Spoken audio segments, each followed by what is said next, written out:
Hi everyone, my name is Nix Marakuma and I am the owner of Marakuma Healing. Today we are talking about chakras and meridians, okay?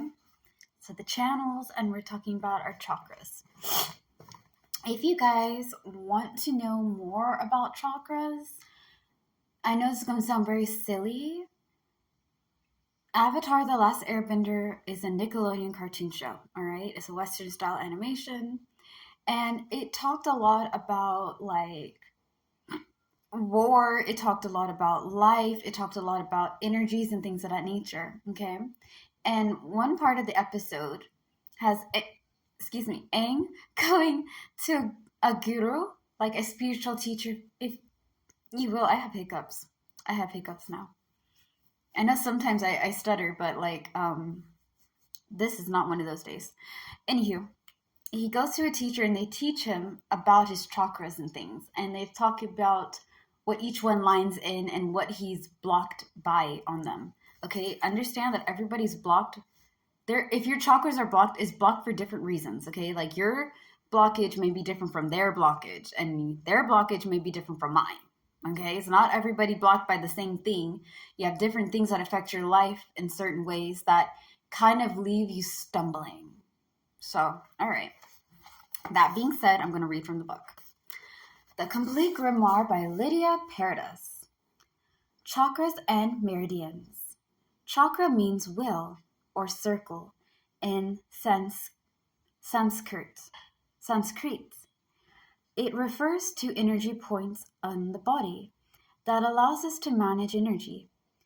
Acupuncture points and meridians are also vital for energy flow, and they usually coincide in location with chakras. For example, at the top of your head, we can find the butcher these, my God, Bai Hui. So this is also like, all right, we're gonna just do it this way, okay? Bai Hu is here. This is also known as your crown, okay? So it's not on your head, it's like right above it, okay? I have a lot of hair, but it's like right, like about a quarter up, okay? It's not up here, but it's like right there.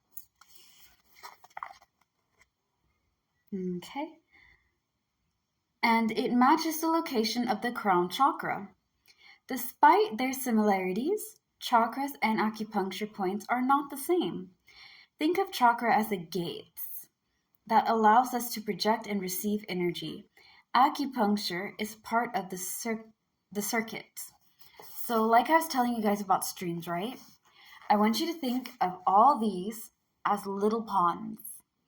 And each pond goes and waves and circles and goes up and down each different type of stream, right? But they go to a little resting pond.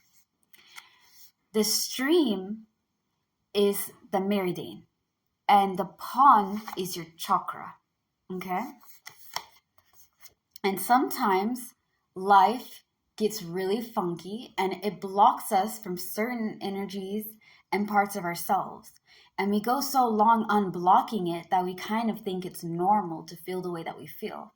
But that just means that there's some things that we need to deal with, unblock, unclutter, so that way the stream can flow freely without having anything stopping its flow. All right? That's the best way I can explain it, y'all. It's the bless. Of course, it's the blessed way. It's the best way that I can explain it for you guys, because that's the only way that, like, for me, that's how I kind of understand it. So I hope that it kind of makes it easy for y'all. It's okay if it doesn't. All right, I'm continuing.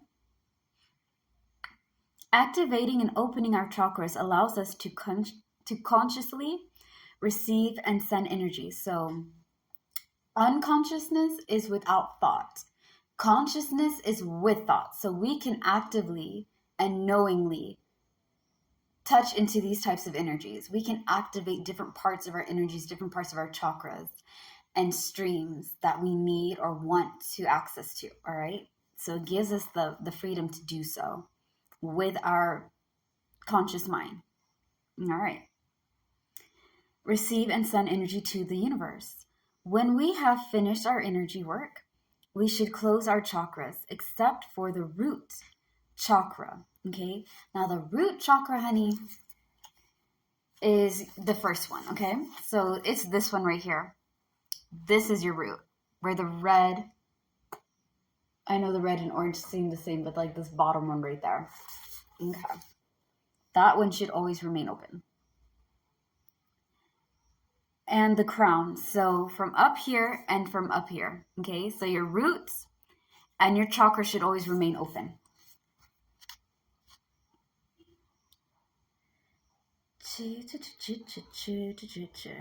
These should remain a bit open to receive yin and yang from the earth and the sky, respectively. Opening, activating, and closing your chakra is a complex exercise that takes time and practice to master. That is true. Do not think that you guys are going to get all your practices done in one day. It takes time, baby. It takes time. All right? And I know that a lot of times, like when you start, like when I started, I was really impatient because I was like, oh, I want to try this one and I want to do that one and I want to have here and this one too. How hard can it be? It can be difficult because you're teaching yourself things that you're not used to doing yet. Listen, I don't mind whatever you need, but you are very long. Oh, Jesus.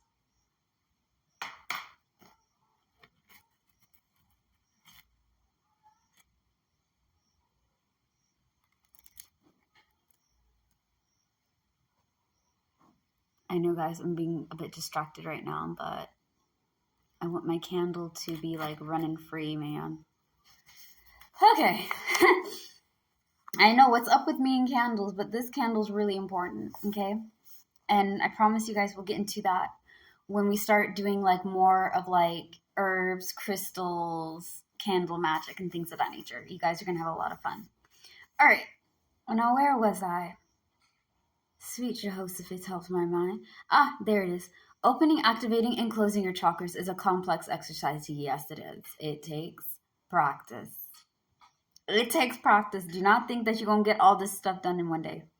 I know I said that before, but like really, that takes time and practice to master. Leaving your chakras open may cause you to be oversensitive to the energies of others. That is true. Not only are you, like, here's the thing. You need to understand that not only are you dealing with your energy, you're dealing with everybody's energy. And having to deal with somebody being upset and that person being angry and that one being happy and this one being lost and this one needing help and this one going over there. You have to think about it like you're absorbing, like you're a sponge, okay? You're a sponge and you connect with energies from above and energies from below, as well as energies that you create. If you don't know how to channel it, how to close it off, how to ground yourself, you are going to be overwhelmed because you're taking in this person and you're taking in that person, you're taking in your own stuff and you're taking in this thing. And it gets to be so overwhelming and so exhausting. Okay?